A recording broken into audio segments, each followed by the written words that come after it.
Salam damai Kristus bagi kita semua. Kembali lagi bersama saya dalam channel ini dan saya ucapkan selamat datang bagi saudara-saudaraku yang baru bergabung di dalam channel ini. Text question says, if all religions claim to be truth, then how can Christianity make that claim and think that it is correct?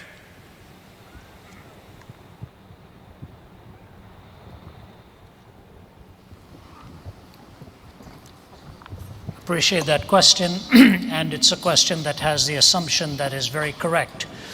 Oftentimes the Christian takes the hit that he or she who is a follower of Jesus Christ is the only one who lays claim to exclusivity. That is not true. Gautama Buddha was born a Hindu, and he renounced two of the fundamental doctrines of Hinduism, the authority of the Vedas and the caste system. He could not accept those two, went on his own journey in search of enlightenment, and came, of course, with the Four Noble Truths and the Eightfold Path and the ultimate extinguishing of desire in his nirvanic pursuit. So he turned his belief away from the religion of his birth in order to find a different answer. Islam is also exclusivistic in its claim, in all of its precepts and its 5 pillars and so on. What about these contradistinctions? The first thing we need to know is there are distinctions, there are fundamental differences. At best, there are superficial similarities. I often hear the question posed wrongly. They'll say, aren't all religions fundamentally the same and superficially different? No, they are fundamentally different, and at best they are superficially similar. What are the fundamental claims, for example? In Buddhism, the goal is to extinguish hunger, extinguish desire. I remember talking to the first woman monk who was from Thailand to be ordained into the Buddhist priesthood.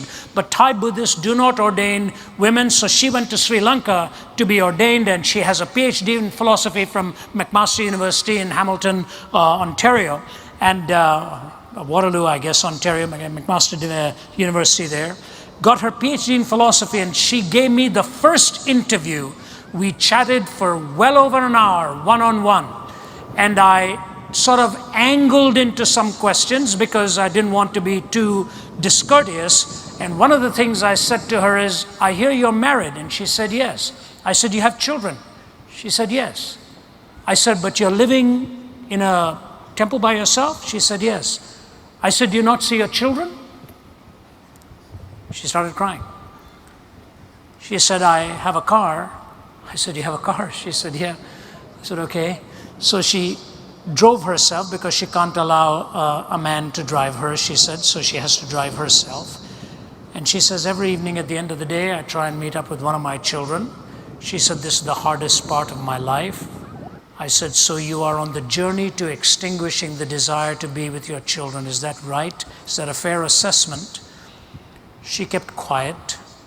And then I said this. I said, the Dalai Lama has as his primary pursuit now the freedom of Tibet. She said, that's right. I said, why does he desire that? She looked at me and she said, we try not to get into these philosophical questions. Let's just say that he chooses to.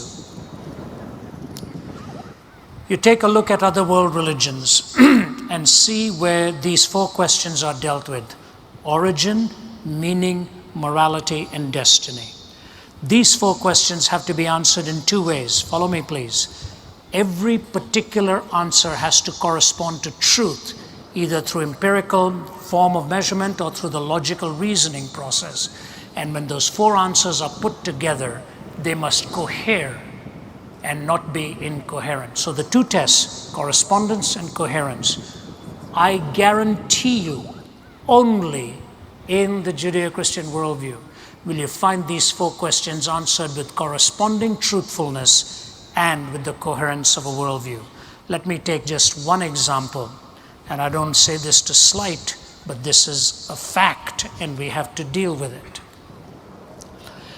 I've been invited in many, many Islamic countries, and I have open forums there, and I'm going to go to one of the toughest Islamic countries within the next few weeks. They've hosted me in many parts there, and we've had dialogues. I want to give to you 2 things. in the Quran. It is the only historically claimed document that denies that Jesus Christ was actually crucified or died on the cross. Denies that. The Greek historians say he died on the cross. Roman historians say that. Pagan historians say that. Jewish historians say that. And Christian historians say that. The Quran is the only one that says it appeared to him that he died, but he didn't actually die on the cross. So historically, it is making an affirmation that is really historically untrue. I got into a discussion with Sheikh Hussein of the leading Shiite cleric in Damascus, Syria, a real gentleman.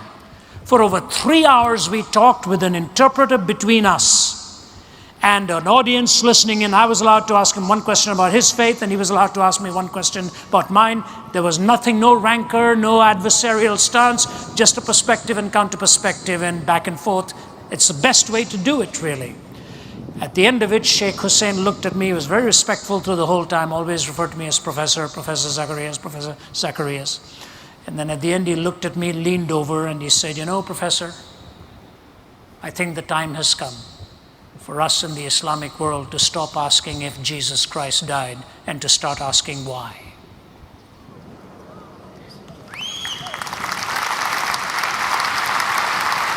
I said to him, "May I quote you on that, sir?" He said, "Yes, you may. I'm hopefully going to go there before long, and I hope we can meet up again." Origin, meaning, morality, and destiny. The Judeo-Christian worldview is not the only one that claims exclusivity, but it's the only one that takes those 4 questions with corresponding answers that are truthful and coherent answers that stand the test of time.